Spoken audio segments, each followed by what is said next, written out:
শোনো শোনো দিম্মা দিদার গল্প শোনো, শোনো শোনো গল্প শোনো, দিম্মা দিদার গল্প শোনো। আজকে 5টি উপদেশের গল্প বলবো। অনেক দিন আগে গ্রামে একটি ছেলে ছিল, তার নাম রামু। যেমন দেখতে সুন্দর তেমনি মিষ্টি স্বভাব আর খুব সৎ ছেলে সে। গ্রামের সবাই তাকে খুব ভালোবাসত, কিন্তু রামুর মনে শান্তি ছিল না। রামুর সৎমা তাকে মোটেই ভালোবাসত না, উল্টে সারাক্ষণ রামুকে যা নয় তাই বলে বকে যেত, আর খেতেও দিত না ঠিক করে। তাই রামু ঠিক করলো আর এ বাড়িতে থাকা যাবে না।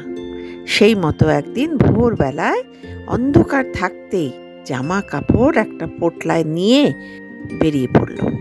যেতে যেতে রামু ভাবল পাঠশালার গুরুমশাইয়ের সঙ্গে দেখা করে একটু প্রণাম করে যাবে। গুরুমশাইয়ের কাছে গিয়ে প্রণাম করল। গুরুমশাই তো অবাক, এত ভোরে রামু কোথায় চললি? রামু সবটা জানালো ওনাকে। গুরুমশাই বললেন, এভাবে কি বিদেশ যাওয়া ঠিক? কি কাজ পাবে, কি খেতে পাবে তার কোনো নিশ্চয়তা নেই। তাই রাগ না করে বাড়ি চলে যাও। উনি না হয় রামুর বাবা মায়ের সঙ্গে কথা বলবেন। কিন্তু রামু মনে মনে একদম ঠিকই করে ফেলেছে, এক কথায় প্রতিজ্ঞাই করে নিয়েছে বাড়ি আর সে ফিরবে না। গুরুমশাই আর কি করবেন, বললেন ঠিক আছে, যখন তুমি ঠিকই করে নিয়েছো তাহলে যাও, তবে কয়েকটা উপদেশ মেনে চলো। প্রথম উপদেশ, যার কাছে কাজ করবে তিনি যা আদেশ দেবেন তা নির্দ্বিধায় মেনে চলবে। দ্বিতীয় উপদেশ, কারোর সঙ্গে ব্যবহার খারাপ করবে না বা কাউকে কড়া কথায় কথা বলবে না। তৃতীয় উপদেশ, কখনো মিথ্যে কথা বলবে না। 4 নম্বর উপদেশ, যারা তোমার থেকে আর্থিকভাবে শারীরিকভাবে শক্তিশালী তাদের সঙ্গে পাল্লা দিতে যাবে না। 5 নম্বর উপদেশ হলো, যেখানেই ধার্মিক এবং পণ্ডিত লোকদের সংস্পর্শে আসবে তাদের উপদেশ বা প্রবচন মন দিয়ে শুনবে, সত্য থেকে কখনোই বিচলিত হবে না। গুরু মশাইকে প্রণাম করে তার আশীর্বাদ নিয়ে রামু অজানা পথে পাড়ি দিল। ঘুরতে ঘুরতে রামু একটা বিরাট শহরে এসে উপস্থিত হলো। শহর দেখতে দেখতে রামু একজন ধনী ব্যবসায়ীর কাছে গিয়ে কাজ চাইল। সেই ব্যবসায়ী রামুকে আপাত মস্তক অনেকক্ষণ দেখে বললেন, শোনো, তুমি দেখতে শুনতে বেশ ভালো, তোমাকে একটা উপযুক্ত কাজ দিচ্ছি। এই রাজ্যের রাজার প্রধানমন্ত্রীর খাস একজন কাজের লোক চাই। আমি একটা চিঠি লিখে দিচ্ছি, তুমি ওনার কাছে গিয়ে দেখা করো। রামুর এমন চমৎকার স্বাস্থ্য দেখে আর সুন্দর ব্যবহার দেখে মন্ত্রীর খুব পছন্দ হয়ে গেল। পার্শ্ব সহচর হিসেবে সেদিন থেকেই রামু কাজে লেগে গেল। একবার রাজা বিশাল দলবল নিয়ে দেশ বিদেশ দেখতে বেরোলেন। রাজার দলবল মানে অসংখ্য সৈন্য সামন্ত চাকর বাকর ছাড়াও গাইয়ে নাচিয়ে নর্তকী হাতি ঘোড়া, সে এক বিশাল আয়োজন। তাদের সঙ্গে মন্ত্রী সভাসদরাও তো আছেনই। সেবার প্রধানমন্ত্রীর সঙ্গে রামুও গেল। তেপান্তরের মাঠ পেরিয়ে নদ নদী পাহাড় পর্বত সব পেরিয়ে ঘুরতে ঘুরতে রাজারা এক অদ্ভুত জায়গায় এসে উপস্থিত হলেন। চারিদিকে শুধু বালি আর বালি। এই মরুভূমি ভেঙে ওনারা একটি গ্রামে এসে উপস্থিত হলেন। গ্রামের মোড়ল রাজার সেবায় গ্রামবাসীদের নিয়ে ব্যস্ত হয়ে পড়ল। রাজাদের এত বড় দল এতটা পথ পাড়ি দিয়ে এসেছে, সঙ্গে যত খাবার জল ছিল সব শেষ। এত বিশাল মরুভূমিতে ওরা জলের কুয়ো কোথায় খুঁজে পায়নি। তাই জল তেষ্টায় সবার প্রাণ যায় আর কি। কিন্তু সেই গ্রামেও এক ফোঁটা জল ছিল না। রাজা তো অবাক, তাহলে তো সামনে বিপদ, জল না পেয়ে তো লোকরা সব মারা পড়বে। তাই মোড়লকে রাজা বললেন, তোমাদের এখানে তো ঢোকার মুখে যদিও অনেকটা দূরে কুয়ো দেখলাম, তাহলে জল নেই বলছো কেন? মোড়ল বলল, হুজুর, এই কুয়োর ভেতর সিঁড়ি আছে, সেই সিঁড়ি দিয়ে নিচে নেমে তবেই জল পাওয়া যায়। কিন্তু আজ বহু বছর হলো ওখানে যে যায় বা যে জল নিতে নিচে নামছে সে আর ফিরে আসছে না। তাই আমাদের জল আনতে অনেক দূরে যেতে হয়, অর্ধেক বেলা লেগে যায়। রাজার খুব অবাক লাগলো, কুয়ো তো নেমে সে কেন উঠে আসবে না? কিছু তো ব্যাপার আছে, সেটা কি? তখন একজন প্রৌঢ় লোক বলল, রাজামশাই, মনে করা হয় ওখানে কোনো দৈত্য দানব আছে, সেই সবাইকে খেয়ে ফেলছে। রাজা কথাটা বিশ্বাস করলেন না, মন্ত্রীকে বললেন, এটা পরীক্ষা করে দেখা উচিত। কাউকে ওখানে পাঠিয়ে দেখতে হবে সত্যি সত্যি ওখানে দৈত্য দানব আছে কিনা, বা না ফেরার অন্য কোনো কারণও হতে পারে। গ্রামের লোকরা একটা কল্পনা ফেঁদে বসেছে। যাই হোক, মন্ত্রী তখন দেখে শুনে রামুকে বললেন, তুমি গিয়ে দেখো, তোমার সঙ্গে একটা দড়ি কলসি ও একটা কিছু অস্ত্র নিয়ে যাও। গ্রামের কয়েকজন লোকের সঙ্গে রাজারা সবাই কুয়োর দিকে চললেন। কিন্তু কিছুটা দূরে গিয়ে বিরাট এক গাছের তলায় এসে গ্রামের লোকেরা বলল, এরপর আমরা আর যাব না। দূরে তারা কুয়োটা দেখিয়ে দিলেন। রামু একা একটা মোটা দড়ি নিয়ে চামড়ার জ্বালা কোমরে বেঁধে একটা তলোয়ার নিয়ে কুয়োর দিকে এগিয়ে গেল। গিয়ে দেখলো সত্যি কুয়োর নিচে দামি শ্বেত পাথরের ঝকঝকে সিঁড়ি নিচে নেমে গেছে। রামু নিচে নামছে ভয়ে ভয়ে। নিজের নিঃশ্বাসের পায়ের প্রতিধ্বনি শুনে নিজেই চমকে উঠছে মাঝে মধ্যে। সাহস নিয়ে ঠিক জলের কাছে রামু এসে পৌঁছে গেল। জ্বালায় জল ভরে আচ্ছা করে কোমরে বেঁধে নিল। যাক বাবা, নিশ্চিন্ত, তাহলে দৈত্য দানবের গল্প সব বানানো।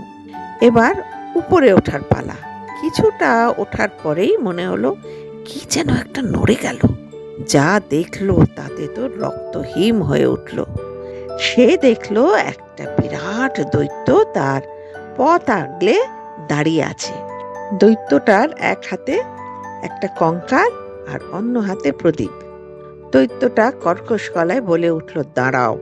হাতে রাখা কঙ্কালটার দিকে দেখিয়ে বলল, আমার সুন্দরী বউকে দেখতে পাচ্ছ? রামু দেখল দৈত্যটা ভয়ঙ্কর হলেও কঙ্কালটাকে খুব আদর করছে। তার মানে দৈত্যটা বউটাকে খুবই ভালোবাসে। এখনো সে বিশ্বাস করতে পারছে না যে বউ মারা গেছে। রামু তাই আস্তে আস্তে বলল, সত্যি দৈত্যরাজ, এমন সুন্দরী বউ আমি আর দ্বিতীয়টি দেখিনি। দৈত্যটা তখন বলল, আমার সুন্দরী বউকে তুমি একমাত্র দেখতে পেলে। অন্যরা তো বলেছিল বউ কোথায়, সবই তো হার, তাই ওদের আমি ঘাড় মটকে দিয়েছি। তোমার উপর আমি খুব খুশি। চলো, তোমায় আমি অনেক ধন সম্পত্তি দেব, প্রচুর মোহর দেব। রামু তখন বলল, না দৈত্যরাজ, আমার ধন সম্পত্তি মোহর কিচ্ছুটি লাগবে না। আপনি এই কুয়ো ছেড়ে অন্য কোথাও চলে গিয়ে সুন্দরী বউকে নিয়ে সংসার করুন। নির্লোভ রামুকে দৈত্যের খুব পছন্দ হয়েছে, তাই বলল, ঠিক আছে, তোমাকে আমার খুব পছন্দ হয়েছে, তোমার কথা মতো আমি এই কুয়ো ছেড়ে চলে যাচ্ছি বলে চলে গেল। রামুকে ফিরে আসতে দেখে রাজা, মন্ত্রী, গ্রামবাসী সবাই খুব অবাক, সবাই খুব খুশি। সেদিন থেকে গ্রামবাসীদের আর জল আনতে দূরে যেতে হতো না। রামুর এত সাহস আর সততা দেখে রাজা মন্ত্রীকে বললেন, আমার খাস 500 চরকে তুমি নাও, রামুকে আমায় দাও। মন্ত্রীকে তো রাজার আজ্ঞা মানতেই হবে। রামু পণ্ডিত মশাইয়ের তৃতীয় উপদেশ মনে রেখেছিল, সৎ হবে, মিথ্যে কথা বলবে না। ফলে একের পর এক পদোন্নতি হতে হতে রামু একদিন কোষাধ্যক্ষ হলো। পদোন্নতি হলো সে তো ভালো কথা, কিন্তু রামুর বিপদ বেড়ে গেল। রাজার এক দুষ্টু ভাই ছিল, যাকে সবাই কুমার রাজা বলতো। তার ইচ্ছা কোষাগার থেকে যত ইচ্ছা যখন তখন টাকা সরাবে। সৈন্যদের, মন্ত্রীদের টাকার লোভ দেখিয়ে একদিন দাদাকে হত্যা করে সে সিংহাসনে বসবে। সেই মতো রামুকে হাত করার জন্য নিজের মেয়ের সঙ্গে বিয়ের প্রস্তাব দিলেন।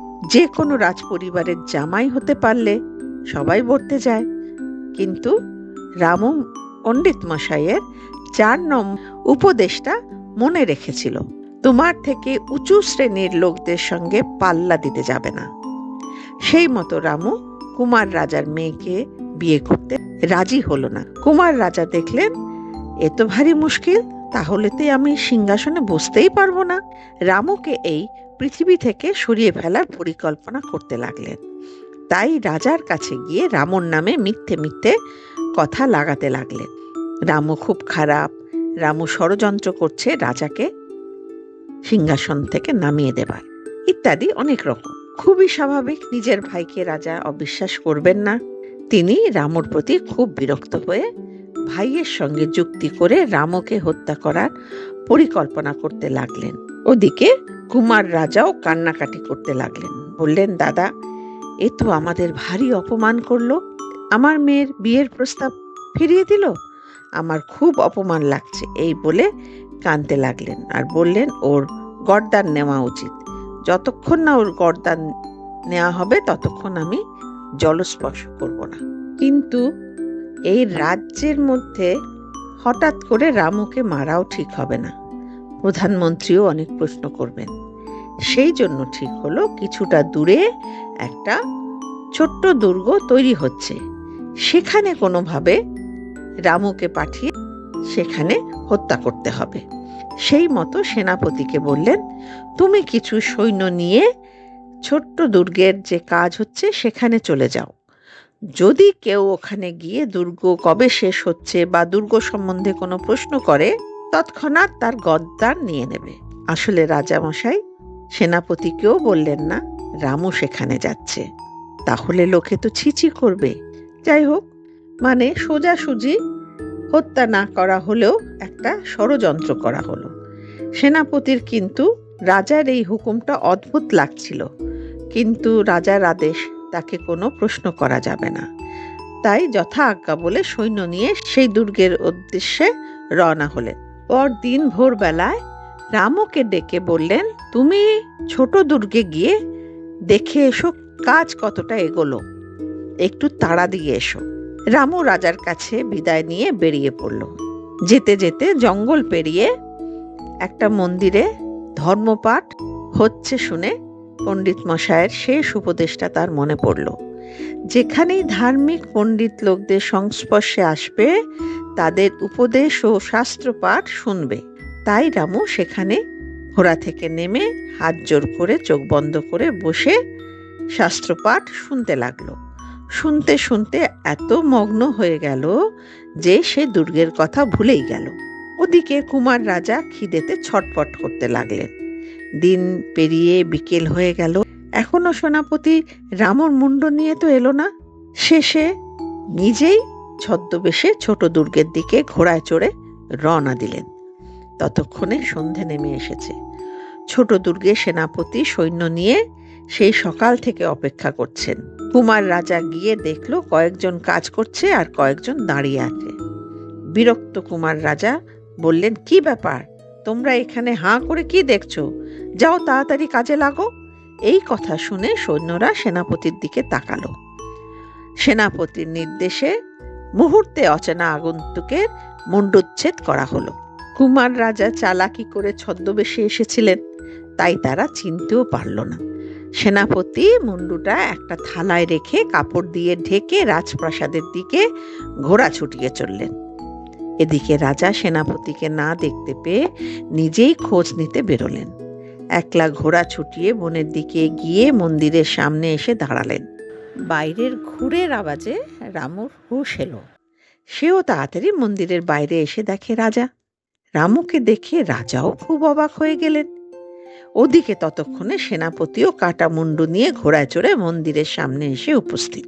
কাপড় সরিয়ে দেখেন তার ভাইয়ের মুন্ডু। রাজা তা দেখে চিৎকার করে উঠলেন। সেনাপতি বললেন, রাজার কথা মতোই কাজ হয়েছে।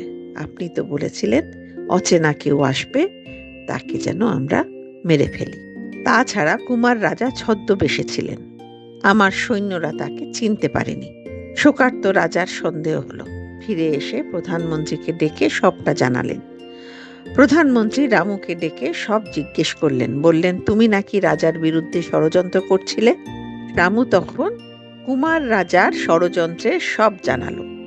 রাজকন্যার সঙ্গে বিয়ের প্রস্তাব যে কেন তিনি দিয়েছিলেন সে কথাও জানালো। রাজা তখন রামুর কাছে ক্ষমা চাইলেন। রাজার ইচ্ছায় কুমার রাজার রাজকন্যাকে বিয়ে করলেও রামু কিন্তু কোনো সম্পত্তি, জায়গা, জমি, রাজত্ব না নিয়ে রাজার কাছেই কাজ করতে লাগলো। রাজাও নিশ্চিন্তভাবে প্রধানমন্ত্রী ও রামুর হাতে রাজ্য ছেড়ে বহু বছর রাজত্ব করলেন।